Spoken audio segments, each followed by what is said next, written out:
पर हमले हो रहे हैं, जिनकी तस्वीरें अब सैटेलाइट से भी दिखाई देने लगी है। ईरान के कई टैंकर्स में आग लगी दिखाई दे रही है। उसी तरह ईरान की तरफ से भी, आईआरजीसी की तरफ से भी कई टैंकर्स को निशाना बनाने की खबरें हैं। लेकिन मैं इस वीडियो की शुरुआत एक ऐसी खबर से करना चाह रहा हूं जो ईरान के यूरेनियम को लेकर गेम चेंजर साबित हो सकती है, और ये इस और इशारा कर रही है कि ईरान के यूरेनियम को लेकर डोनाल्ड ट्रंप और पुतिन के बीच सीधी जंग शुरू हो गई है। देखिए, ये बेहद अहम खबर है और इसको समझने की जरूरत है। देखिए, ये सब आप जान रहे हैं कि ईरान की तरफ से जो प्रस्ताव सामने था वो ट्रंप को नामंजूर है। ट्रंप ने जो शर्तें रखी वो ईरान को नामंजूर है, और हालात ये है कि ईरान एक बड़ी जंग के लिए तैयार है।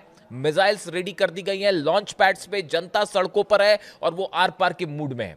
लेकिन इस बीच देखिए, पिछले 24 घंटे के अंदर दो डेवलपमेंट हुए। पहला डेवलपमेंट ये था कि पुतिन का एक बयान आया। उन्होंने इस बात को दोहराया कि वो ईरान के यूरेनियम को अपने पास रखना चाहते हैं, रखने के लिए तैयार है, उसको ट्रांसपोर्ट करके रूस लाने को भी तैयार है। अच्छा, ये सब कब हो रहा था? जिस बीच में ईरान ने जो है वो अपना प्रपोजल डोनाल्ड ट्रंप के सामने रख दिया था, और डोनाल्ड ट्रंप की बातों को, शर्तों को मानने से ईरान ने मना कर दिया। यानी साधारण सी बात थी, यूरेनियम को लेकर बात फंस चुकी है। इसी बीच पुतिन का बयान आता है कि ईरान का जो यूरेनियम है, एनरिच्ड यूरेनियम, हम वो रूस में रखने को तैयार हैं, हम ट्रांसपोर्टेशन के लिए भी उसके तैयार हैं। उन्होंने 2015 में जो समझौता हुआ उसका भी जिक्र किया था।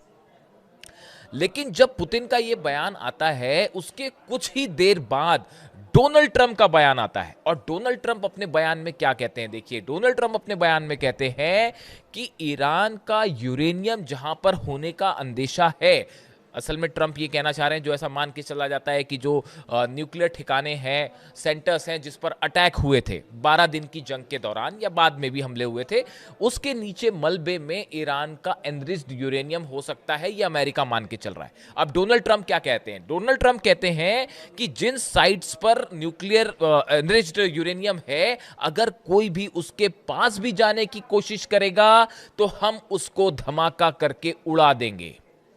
देखिए, पुतिन का यह कहना कि हम यूरेनियम को अपने पास रखने के लिए तैयार हैं, और उसके फौरन बाद डोनाल्ड ट्रंप का यह कहना कि अगर कोई भी उस एनरिच्ड यूरेनियम के न्यूक्लियर साइट्स के आसपास भी आता है तो हम धमाके से उसे उड़ा देंगे। क्या यह डोनाल्ड ट्रंप की सीधा धमकी थी पुतिन को? देखिए, ऊपर से देखने में भले ये लगे कि ये जंग अमेरिका और ईरान की है, लेकिन अब ये बड़ी जंग शुरू हो चुकी है इंटरनेशनल लेवल पर। इसमें कई सारे प्लेयर्स हैं।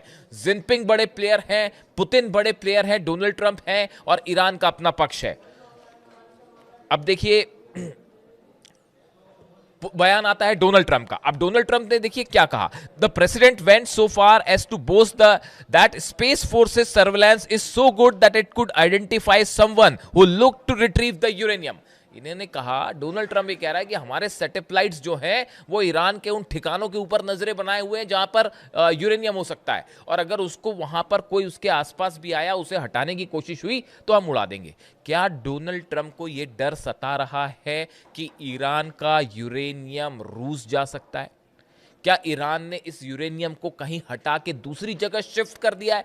ये वो तमाम स्पेकुलेशंस हैं, ये वो थ्योरीज हैं जो अब बहुत ही जिसको लेकर इंटरनेशनल एक्सपर्ट्स नजरें गड़ाए हुए हैं। आईएईए तो है ही, लेकिन बार बार पुतिन का ये कहना कि हम ईरान का यूरेनियम रखने को तैयार है, ये बात डोनाल्ड ट्रंप को कतई मंजूर नहीं है। देखिए, ईरान का यूरेनियम अगर पुतिन के पास जाता है, इसका मतलब यह होगा कि अब सुपर पावर पोजीशन में पुतिन होंगे, ना कि ट्रंप।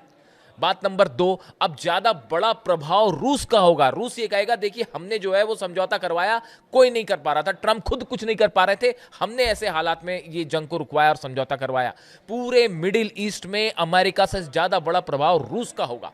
ना सिर्फ, चौथी बड़ी बात आप देखें, जितने अरब देश हैं उन सब पे पुतिन का रिलेशनशिप उन सब के साथ बेहतर होगी, ईरान के साथ तो है ही। यानी अगर ईरान का यूरेनियम, ये बात सिर्फ यूरेनियम और न्यूक्लियर बम की नहीं है, अगर ये यूरेनियम रूस पहुंच जाता है या रूस को देने का समझौता होता है, इसका मतलब अमेरिका की सुप्रीमेसी हमेशा के लिए खत्म, और मिडिल ईस्ट में तो वो हाल अमेरिका का जिसकी कोई हद नहीं।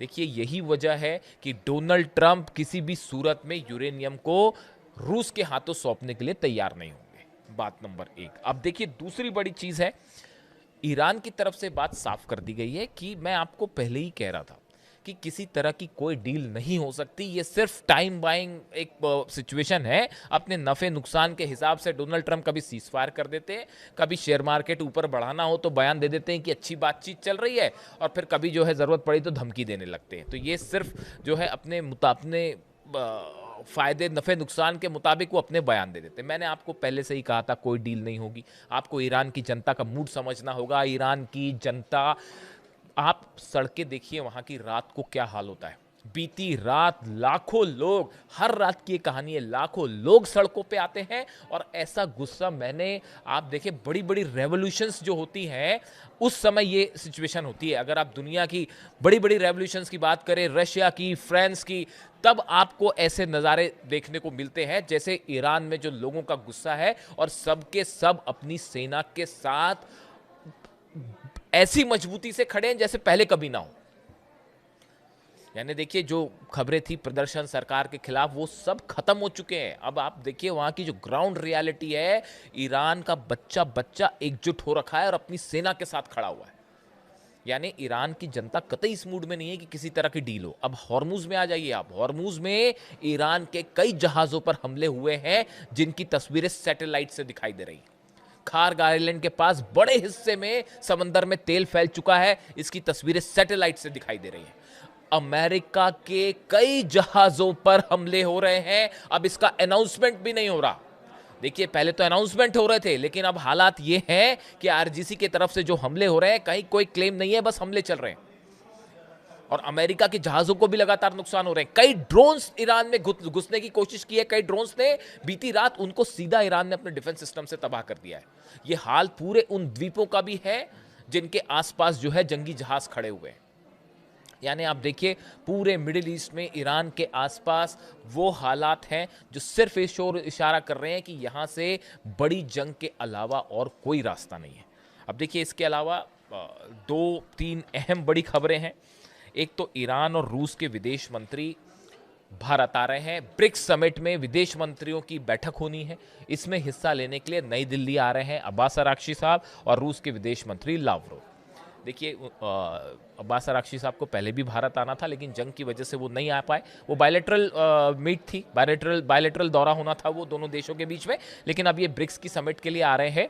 लेकिन अब्बास अराक्ची का भारत आना स्पेकुलेशन है इस बात के लिए कि भारत में रूस और ईरान के दोनों के विदेश मंत्री के होने के बाद भारत की ऑयल पॉलिसी, कैसे ऑयल इंपोर्ट किया जाए, कौन सा एक ऐसा रास्ता बनाया जाए जहां पर बिना किसी विवाद के जो है वो ऑयल सप्लाई भारत के लिए जारी रहे, ईरान से इस बारे में बड़ी चर्चा हो सकती है। रूस के विदेश मंत्री भी यहां मौजूद रहेंगे, लावरोव। यानी एक बड़ा स्टैंड तैयार हो सकता है क्लैरिटी के साथ कि आने वाले दिनों में कैसे ईरान का तेल भारत पहुंचे और कैसे रूस का तेल भारत पहुंचे।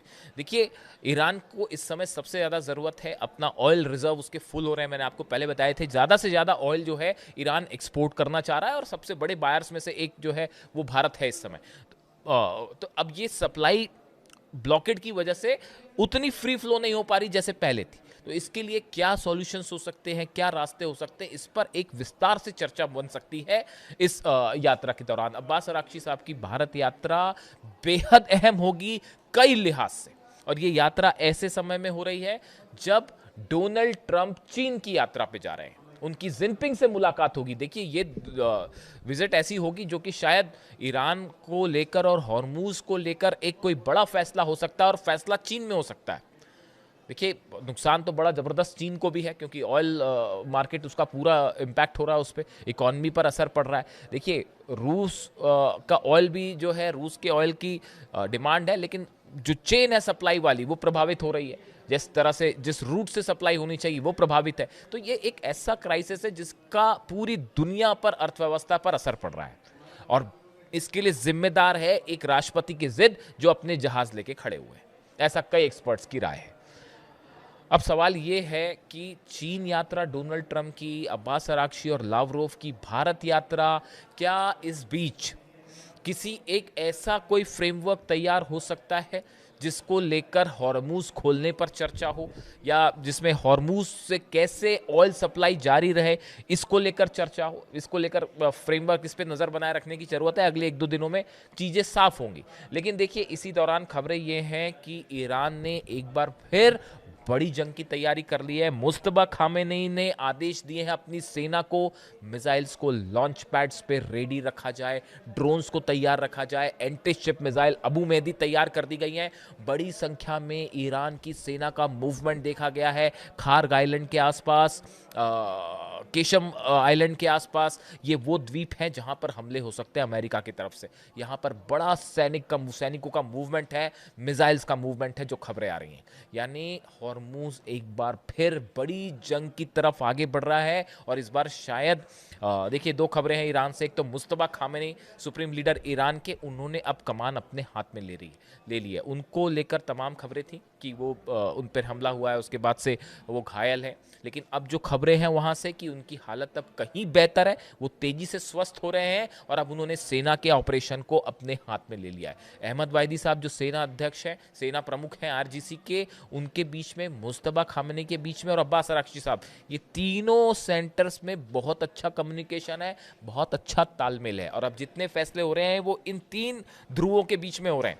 और अब्बास अराक्ची भारत के दौरे पे आ रहे हैं। निश्चित रूप से भारत और ईरान के रिलेशनशिप के लिए ये बड़ा दौरा होगा, इस पे नजरें बनाए रखने की जरूरत है। लेकिन हॉर्मूज में तनाव अपने चरम पर है और लगातार, देखिए, सीजफायर है लेकिन वो सीजफायर नाम का रह गया है। ऐसी कोई रात नहीं जा रही जब हमले ना हो, जब ईरान पे ड्रोन ना घुसते हो, ईरान का डिफेंस सिस्टम एक्टिव ना होता हो, खार्ग आइलैंड के आसपास हॉर्मूज में किसी जहाज पर हमला ना होता हो और ईरान की सेना पलटवार ना करती हो। कई अमेरिका के जहाजों पर फायरिंग की खबरें हैं और ये अब ये हालात आ गए कि कोई से क्लेम भी नहीं कर रहा। ऐसे में जो यूएई पर हमले हुए, कतर पर हमले हुए, कुवैत पर हमले हुए, ड्रोन स्ट्राइक जो हो रही है लगातार, ये कहां से हो रही हैं, ये भी अपने आप में एक सवाल है। कहा तो ये भी जा रहा है कि इजराइल ने जो अपना सीक्रेट एक बेस बना रखा है इराक में, वहां से टेक ऑफ होके ये हमले हो रहे हैं। और गौर करने वाली बात है कि हमले ड्रोन्स के हैं, बैलिस्टिक मिसाइल्स के नहीं है। अगर बैलिस्टिक मिसाइल के हमले होंगे तो सैटेलाइट कहां से उसको तुरंत ट्रैप कर देगा कि भाई कहां से मिसाइल फायर की गई। लेकिन हमले हो रहे हैं ड्रोन से, क्योंकि ड्रोन को ट्रैक करना थोड़ा मुश्किल होता है। तो अब इस लिहाज से हॉर्मूज जल रहा है, भयंकर जंग की तरफ मामला आगे बढ़ गया है। और डिप्लोमेसी के हिसाब से 2 अहम दौरे, डोनाल्ड ट्रंप का चीन दौरा, हमारी नजरें रहेंगी इसमें क्या होने वाला है, और दूसरा अब्बास अराक्ची और लावरोव जो रूस के विदेश मंत्री हैं, उनका भारत दौरा। जो भी अपडेट होगा इन सभी खबरों से जुड़ा मैं आप तक पहुंचाऊंगा। कमेंट करके बताइए वीडियो कैसा लगा। Thank you so much.